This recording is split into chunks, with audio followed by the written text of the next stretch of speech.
દેવેન ક્યાંક હવે ચૂંટણી નજીક છે ત્યારે આધ્યાત્મિકતાનો પણ દોર શરૂ થઈ ચૂક્યો છે। પ્રધાનમંત્રી નરેન્દ્ર મોદીના જે ફેન્સ છે, જે લોકો છે, જે કાર્યકર્તાઓ છે તેમના પક્ષના, તે સૌ કોઈ ઈચ્છી રહ્યા છે કે ફરી એક વખત તેમની સરકાર આવે કે પછી પ્રધાનમંત્રી નરેન્દ્ર મોદી જે છે તેઓ ફરી એક વખત આ જ પદ પર ફરી બિરાજમાન થાય। શનિ યજ્ઞનું આયોજન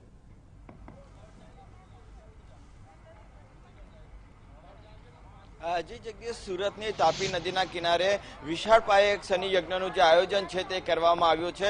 સિદ્ધ કુટીર પાસે જે તાપી તટ છે, તાપી તટ ઉપર 108 જેટલા કુંડી યજ્ઞ જે છે તે શનિ યજ્ઞનું કરવામાં આવ્યું છે આયોજન, અને આયોજનમાં મોટી સંખ્યામાં મહિલાઓ જે છે તે મહિલાઓ ઉપસ્થિત રહે એ માટેની જે તૈયારી છે તે કરવામાં આવી રહી છે। અને જે મોદી ફેન્સ જે છે તે તમામ મહિલાઓ એકત્રિત થઈને જે આયોજન છે તે કર્યું છે।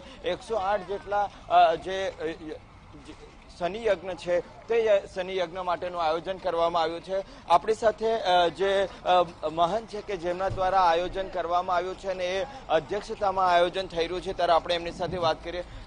કઈ રીતનું આખું આયોજન કરવામાં આવ્યું છે અને કયા હેતુથી આયોજન કરવામાં આવ્યું? ये यज्ञ जो है 108 शनि महायज्ञ है, जिसका आयोजन नरेंद्र मोदी विचारधारा की हमारे रेखा बहन गोस्वामी, हितेश भाई गोस्वामी, जयेश भाई, ये सब है। और पुनः 2019 में पुनः प्रधानमंत्री बनाने का मेन उद्देश्य से और सभी को सुख शांति का, शनि ग्रह की शांति के लिए ताप्ती मैया के प्रत्यक्ष सामने यज्ञ कर रहा हूँ। अब पुनः भारत के प्रधानमंत्री को पुनः 2019 के चुनाव में भी उनको प्रधानमंत्री पद के लिए है। यही मेरा मूल उद्देश्य है। बाकी जनता की कल्याण, संसार का कल्याण, देश का कल्याण, राष्ट्र कल्याण। જે મહિલા દ્વારા આયોજન કરવામાં આવ્યું છે, મોદી જે એમના વિચાર મંચ છે એમના દ્વારા, બેન કઈ રીતે વિચાર આવ્યો અને કેટલી મહિલાઓ અંદર જોડાય છે અને શા માટે વડાપ્રધાનને ફરીથી બનાવવા માટેનો આ તમને વિચાર આવ્યો? નરેન્દ્ર મોદી વિચાર મંચ દ્વારા જે આયોજન કરવામાં આવ્યું છે, અમારું સંગઠન હંમેશા છેવાડાના માણસોનો વિચાર કરે અને આ સંગઠન મારું બનેલું છે। મોદીજીના વિચારો ઉપર અમારું સંગઠન ચલે। જ્યારે અમે સ્વામી વિજયાનંદજી મહારાજની મુલાકાત થઈ ત્યારે એક વિચાર આવ્યો કે અમારે કંઈક એક નવું આયોજન કરવાનું છે।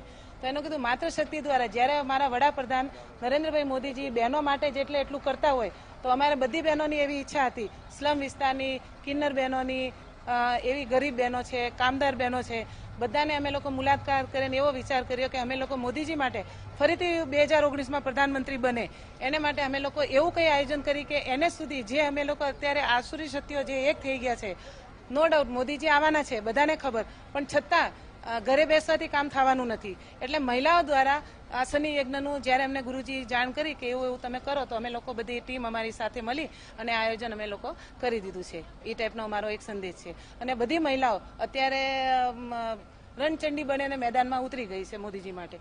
ધન્યવાદ। વિશેષ કરીને મહિલાઓનું જે યોગદાન છે, મહિલાઓ થકી આ આખો જે આયોજન કરવામાં આવ્યું છે શનિ યજ્ઞની, એની અંદર સુરત શહેરની લગભગ 532 મહિલાઓ અને તેમની સાથે જોડાયેલી જે મહિલાઓ છે કે જેઓ વડાપ્રધાનને ફરીથી નરેન્દ્ર મોદી દેશના બને એ પ્રકારની જેમની ઈચ્છાઓ છે, જે પ્રકારે એવો પોતાનો વિચાર છે, એ લોકોને એકત્રિત થઈને અત્યારે જે પ્રકારે દેશનો માહોલ છે, તમામ મહાગઠબંધનોની વાત થઈ રહી છે, ત્યારે શાસ્ત્રોક્ત રીતે અને હિન્દુ શાસ્ત્રો પ્રમાણે જે પ્રમાણેનું આયોજન થતું હોય છે એ પ્રમાણે લોકો હવે જોડાયા છે અને વિશેષ કરીને મહિલાઓ જે છે તે આગળ આવીને નરેન્દ્ર મોદી માટે જે તાપી તટ છે, સૂર્યપુત્રી તાપી નદીના કિનારે શનિ યજ્ઞનું જે આયોજન છે તે 108 કુંડી યજ્ઞ કરીને જે મોદી વિચાર મંચ જે છે તે મહિલાઓ આગળ આવી છે અને વડાપ્રધાન નરેન્દ્ર મોદી ફરી બને દેશના વડાપ્રધાન એ પ્રકારના સંકલ્પ સાથેનું આયોજન કરવામાં આવ્યું છે। બિલકુલ દેવેન, આભાર આ તમામ માહિતી અને